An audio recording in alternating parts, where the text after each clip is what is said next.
નમસ્કાર. આજના ટોપ 20 સમાચાર. અમૂલની ચૂંટણીમાં પક્ષના ઉમેદવારો વિરુદ્ધ ઉમેદવારી કરનાર 3ને ભાજપમાંથી બરતરફ કરાયા, જેમાં ખાંડલીના ભરતભાઈ સોલંકી, અડાસના પિયુષભાઈ રાજ અને સિહોલના રશ્મિબેન જાવદનો સમાવેશ.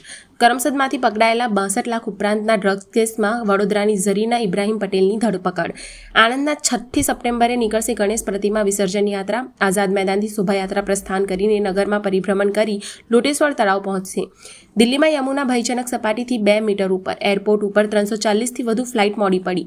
જીએસટી કાઉન્સિલની બેઠકમાં લેવાયો મોટો નિર્ણય. હવે 5 અને 18% ટેક્સ સ્લેબ હશે. ગ્રીસમાં જન્મદર ભારે ઘટાડાના કારણે અનેક શાળાઓ બંધ થવાના આરે. મર્ડર કેસમાં કેદ મુંબઈના ગેંગસ્ટર અરુણ ગવડી 17 વર્ષ પછી જેલની બહાર. સુપ્રીમ કોર્ટે જામીન આપ્યા. રાજસ્થાનમાં કોચિંગ સેન્ટરો માન્યતા આપતું બિલ પસાર.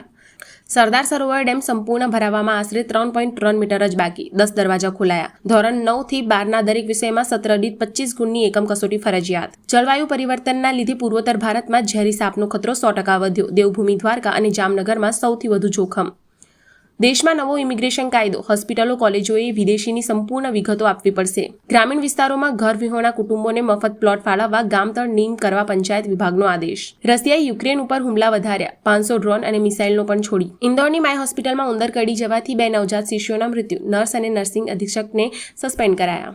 ટ્રમ્પના ટેરિફથી અમેરિકન અર્થતંત્ર ડામાડોળ. મૂડીઝની આકારી ચેતવણી. વડોદરાની MS યુનિવર્સિટીના પૂર્વ VC ડોક્ટર વિજય શ્રીવાસ્તવની PhDની ડિગ્રી બોગસ હોવાનો યુનિવર્સિટીના પ્રોફેસર સતીશ પાઠકનો આક્ષેપ. પોલીસ ફરિયાદની માંગ. કેન્દ્રીય ગૃહ મંત્રાલયનું નોટિફિકેશન. 37 એરપોર્ટ, 34 સમુદ્રી બંદરો અને 6 રેલવે સ્ટેશન ઇમિગ્રેશન પોસ્ટ તરીકે જાહેર. 60 કરોડના છેતરપિંડી કેસમાં ફસાતા અભિનેત્રી શિલ્પા શેટ્ટીએ રેસ્ટોરાં બંધ કરવી પડી.